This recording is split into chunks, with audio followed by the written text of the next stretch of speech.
Congratulations. And now, start clapping again, and whooping, and cheering, and give some energy to the lovely Simon Hofmeister! How's everyone doing, right? Yay! Good. Madam, hi, how you doing? You alright? Good, what's your name? Hannah. Hannah or Anna? Hannah. Hannah, has anyone ever told you you look a bit like a young Michelle Pfeiffer? Well, that's quite nice. Well, you don't. That's why we're not. I'm sorry. No, that's not to say that you're not attractive. You're very attractive, but don't like Michelle Pfeiffer. Fine. I'm going to use you as a guinea pig this evening. I'm going to try something new. I'm going to ask you, always insult the audience straight away. It's a good rule of comedy. I'm going to ask you what your favourite animal is, and then when you tell me, I'm going to do a piece of material about that animal. Okay? So, Hannah, what is your favourite animal? Cat. Dolphin, you say? Wow. Thank God you said that, Hannah.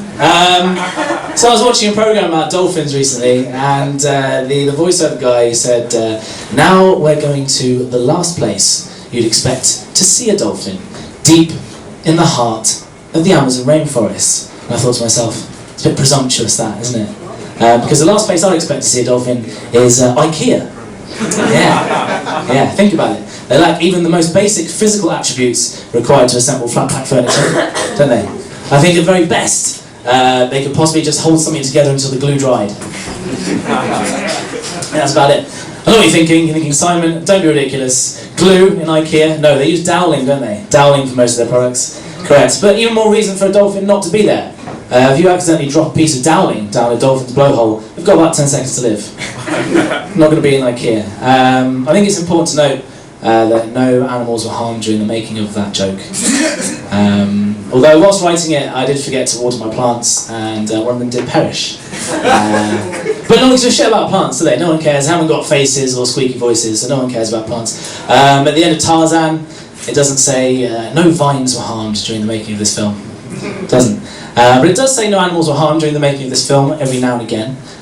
But not at the end of every film or TV programme where animals are involved, which I think is weird. I think we need that reassurance. I think we can only presume from that, if it doesn't say that animals were harmed during the making of that programme or film. For example, it never says that at the end of Springwatch, does it? No. I think from that we can assume safely that whilst they're not filming Springwatch, Bill Oddie and Chris Packham are booting otters in the face, slapping geese. Maybe every now and again they team up and clothesline a heron. We'll never know, but it does say that every now and again. I think it could say similar disclaimers at the end of different things.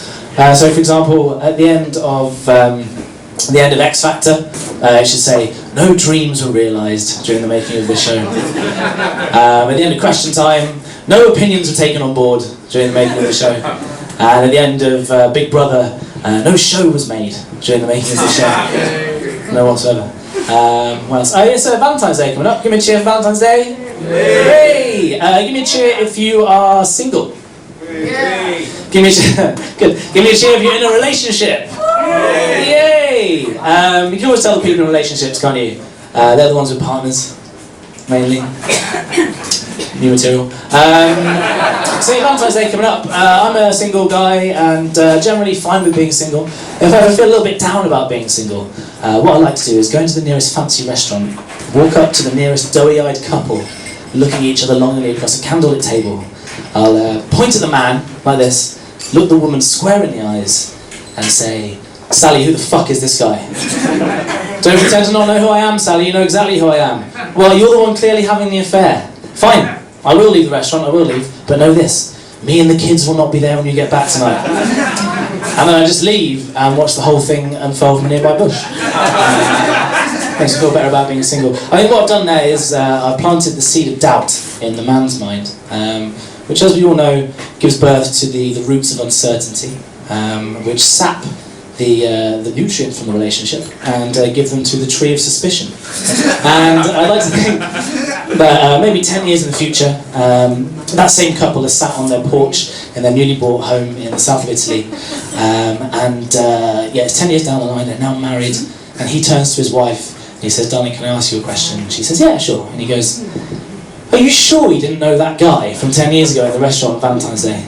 Because it's so weird that anyone would ever bother to do that. There must be something going on. And I'm over there in the next vineyard listening in. Because I've been following them for the last 10 years, waiting for my opportunity, waiting for the tree of suspicion to bear the fruit of accusation. And I burst out of the vineyard carrying a big fuck-off bag of suspicion tree fertilizer.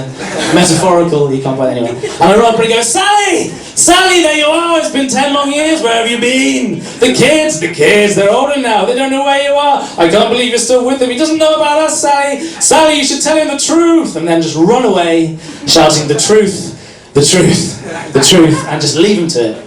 And, am I nearly done? Have I got any? Yeah, done? Yeah, I'm done. Done apparently, so thanks very much. You've been lovely, I've been Simon Hofmeister, thank you very much. Good night. Simon Hofmeister, and now...